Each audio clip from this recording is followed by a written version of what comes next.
everybody, so today I wanted to bring you kind of like a mini first response review and kind of a swatch and comparison of the Naked2 Urban Decay palette and of course the Naked palette. And I actually just did a video on this look using the Naked palette if you guys want a simple, easy way to kind of put this on every day. And what's great is that it fits in your purse. You just go. So that's a plus, but this is just one look, and today I'm going to teach you a little bit about this. So as many of you guys know, I was there for the launch, and I was like a teeny bopper fangirl, which I never am, but I was I'm never impressed by anyone. There's celebrities, I'm like, oh cool, I'll go meet him. But I waited outside the store for 30 minutes before they opened, and then Eric didn't get there until an hour later, so I waited and I paced the store for an hour. Oh my gosh, but I was so excited, and there's a video for you too. But I just wanted to show you a little bit about this palette. And as you guys know, the first Urban Decay Naked palette, this one was one of the best sellers. So they were saying that this is going to be like the #2, the sequel. So I first wanted to show you just kind of a side-by-side comparison. And this is what they look like. There's also going to be photos and swatches on the blog, so if you guys want to see actual swatches or photos, then I will show you. Whoopsies. Be throwing palettes all over here. But this one has a couple of new colors. It has a lot of variation, and then if you guys have the old one, it's a pretty good addition to it. So a lot of people have questions. If I have the old Naked palette, do I need the new palette? If you have the old palette and you don't use it that much, I would say it's not worth getting the new palette. But if you have the old palette and you love it, I would say get the new palette. Now, what are the differences? The brush is a little bit different. This is a two-sided brush. Kind of has like a blender and an eyeshadow shader. Might be concealer. I don't know. You could use it as either. So that's different. Also, this one, just comes with the, depending on which edition you have, probably just a foundation brush. Also, the colors are a little bit different. So the colors here are Foxy.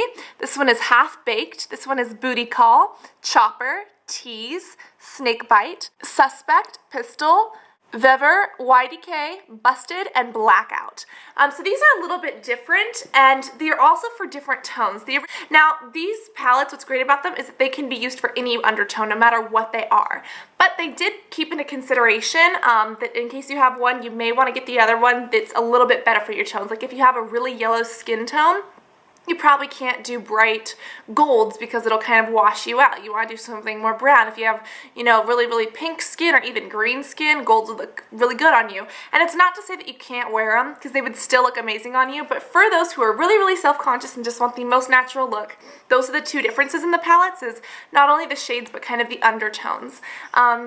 So this is the old one, and these are the colors, and it has a little bit more blues out here. This one, this new Naked2, is definitely a more natural palette. I'm going to say if you don't have either of the palettes, that you should go for the Naked2 instead of the Naked1. Reason why is because this one has a little bit of blacks, a little bit of blue undertones, a little bit more violet and pinky undertones, and just a little bit more grays kind of on the original. This one is really nice because it has a great array of everything. It has your darks, it has 1 or 2 pinks, not that many blues, but it is really nice because it has both matte and shimmer, and it goes completely across the array. It goes from light to dark, and it has basically everything you'd ever need. And I was thinking I wouldn't get this just because I have a few of the colors in the singles already. But I thought you can put this in a purse, you can grab it on the go, it's perfect. And you can, if you don't like a brush, you can just replace this with like an eyeliner or something, and all of a sudden you have like a little, little to-go thing. But these are the colors. As you guys can see, some are shimmery and some are matte. But that's basically my initial review of it. So far I love it, just because I do know a little bit about the formulation, so I guess I can kind of review it.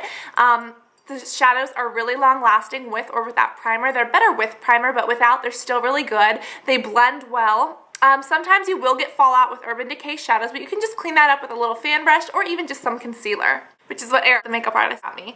But these are, I think this would be a better bet than the first one. If you already have the first one, you don't need the second one.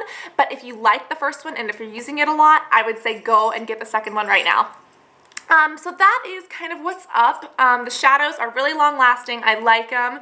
Also, what's nice about Urban Decay colors, and this is just all Urban Decay colors because I have not tried all of these, they're not like muddy. Like I'll show you. Like sometimes like Dior, if you look at it, it looks black, you rub it off and it's like gray. Or the blue, it turns out like gray.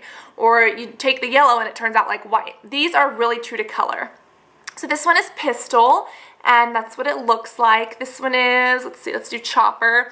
Really, really true to color. Let's do Blackout. You see they're really true to color, which is nice. And because it is just such a light array, there's also a Booty Call. That's like a new, really nice one.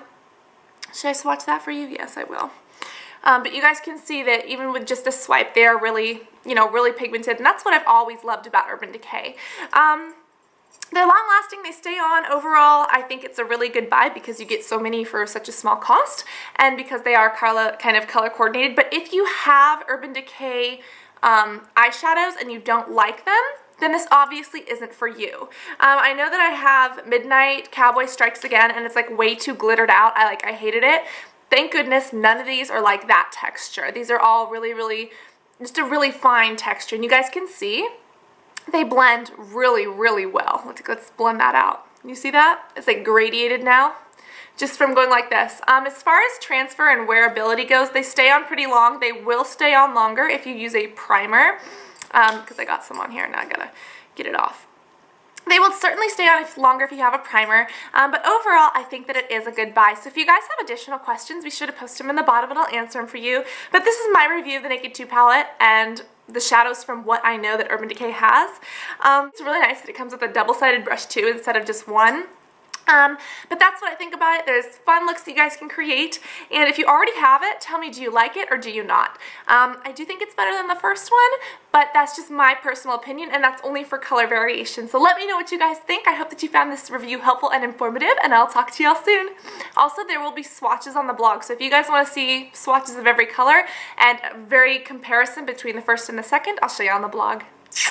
Love you guys. Bye.